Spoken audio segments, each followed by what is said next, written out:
I'm Shannon with Southern Bells Like Big Bows, and today I'm going to be showing you how to make baby leg warmers. That's right, it's not a bow, but it is baby leg warmers. If you're interested in a bow, I have other tutorials on YouTube, so just check out our channel, or you can visit us on Facebook at Southern Bells Like Big Bows, and there's a link to our store, and there's lots of cute bows there, and I'm sure you can find one that matches this one perfectly. If not, just email me and I'll make you one. Alright, so you want to hang with me because I'm going to show you some tips and tricks on doing this. You will need a sewing machine, but you don't need a serger. But I'm going to show you how to do this more challenging cuff. So people have a hard time figuring out how to get this around your sewing machine, and the trick is you don't have to. Alright, to get started you're going to need the knee highs and the scissors and a good pair of pins, good set of pins, and a sewing machine with needle and thread. So the first thing that you're going to need to do is make the main length of the legging, and this is just going to come from the knee high. And you can get these knee highs almost anywhere. I think I got this particular one at Target. They have some of the seasonal ones at Walmart and Kohl's. I've seen them all different places. So this is a really cheap, easy way to make them. So the first thing you want to do is cut it straight across, and it really, you can just eyeball it. It doesn't have to be exact. And that's going to be the main length of the leg there. Alright. And then you want to be able to make the cuff. So I use this right here for the cuff. And this has got some lines along it for me to visualize it. So I can see pretty easily where I need to cut for it to be straight. So here I'm going to cut along the points. You can also get a straight edge and a ruler and mark the line if you want. And probably going to cut across these points right here.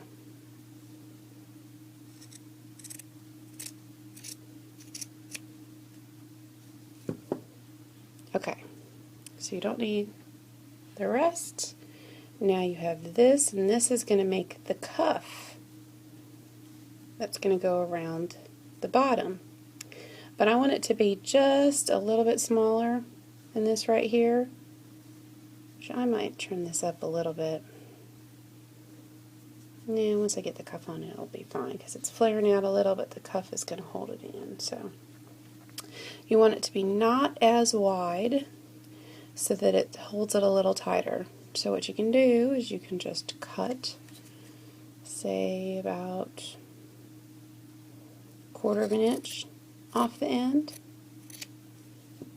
and that's actually going to make it about a 1/2 of an inch narrower. Alright, so the next thing you want to do is take it and fold it right sides together.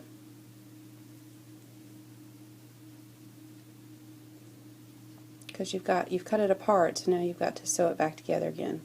And I'm just going to do it on a straight stitch. And I'm going to do about a 1/4 of an inch seam allowance. But it doesn't have to be exact. I don't even have the right foot under here right now. But you know what? I'm probably going to change feet. Just because this open toe foot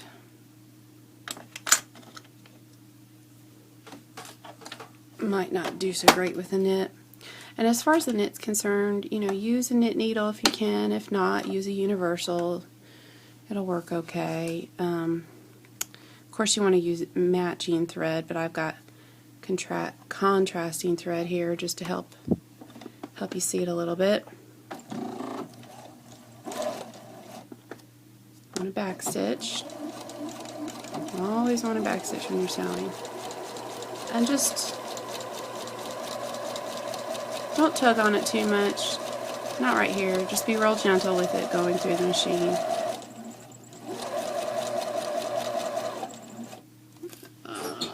Hold on. Well, that's not exactly what I was looking for, but that'll work. And then backstitch.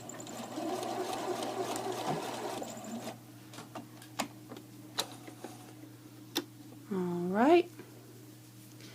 Then you're going to trim it up. You're not going to see this. So this doesn't have to look perfect. And then turn it inside out. And actually, if this was, if you did a little bigger seam on here just to help you get underneath your sewing machine, you could trim it to 1/4 of an inch if you wanted to. And it doesn't fray, so you don't have to worry about that. That's one of the, doesn't fray very badly, so you don't have to worry about that. That's one of the beauties of this. Okay, now you've got it right side out. And then to make your cuff, you're going to fold it wrong sides together so that your right sides are out.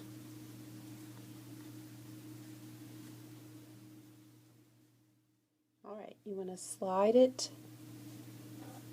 over the end right here, and this isn't really a directional pattern, but I'm just making sure that the seam is on the back because that's where I want it. So that's on the back, and I'm sliding it over the top of here. So all the unfinished edges are here at the end. What you want to do is open this up. Now this other one is a little bit smaller, as you can see. That's okay, we're just going to work it in, and what's going to help you with that is the pinning process. Put a pin back in here at the seam.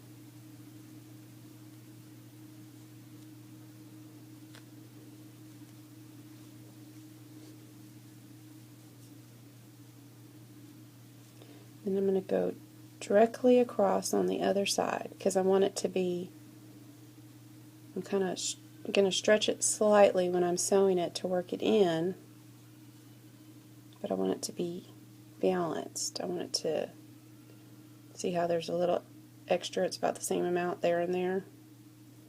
So that's why I'm pinning it across to the other side.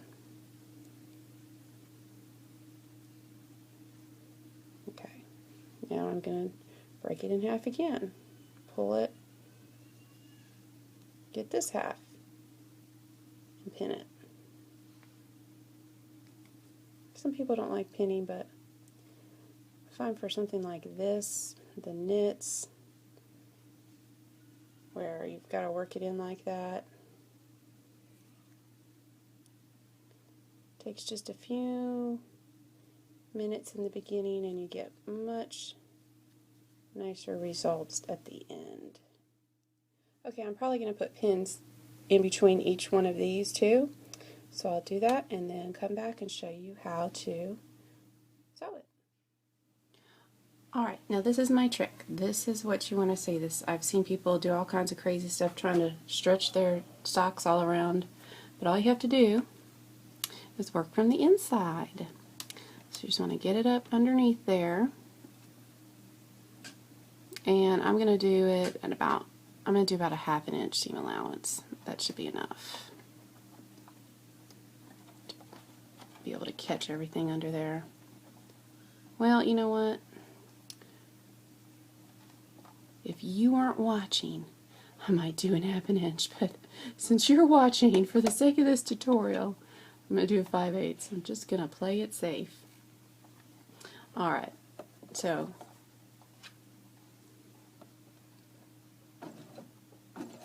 I'm not going to backstitch right here because my camera's in the way.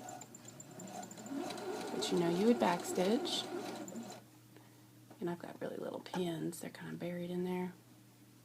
But the little pins pushed all the way in helps it not to catch underneath your needle.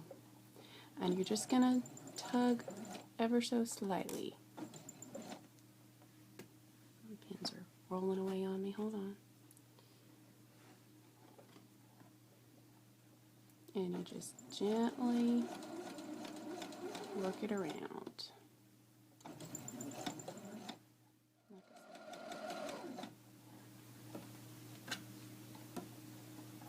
I'm not an expert on knits, but it seems to me that if you just be gentle with it, that it seems to cooperate a little more. And I'm going just a little bit further because I can see where my seam line wasn't exactly at 5/8, so I had to fix that there. Alright, I'm tying it off. And let's get that out from under. Alright, I've got a little bit of extra bulk here, so what I'm going to do is I'm going to carefully trim closer to the seam allowance just to get rid of some of that bulk and make it a little more comfortable.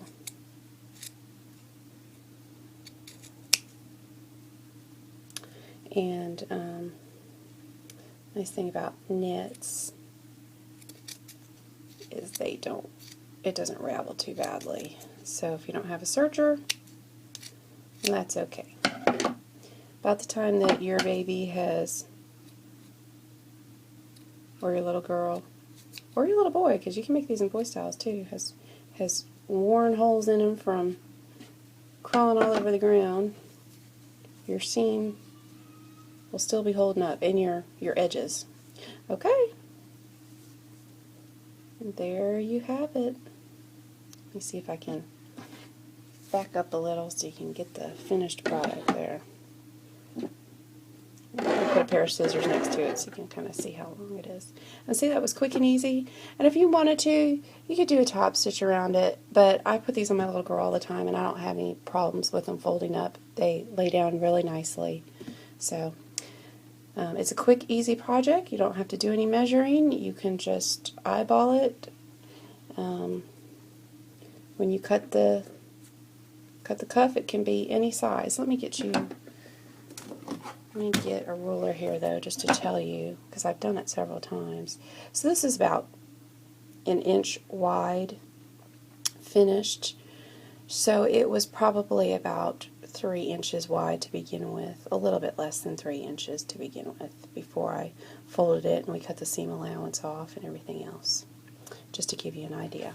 I should have told you that to begin with. Alright, thanks. Visit us at Southern Bells Like Big Bows to find bows to match this, and for more tutorials, check us out on YouTube. Thanks.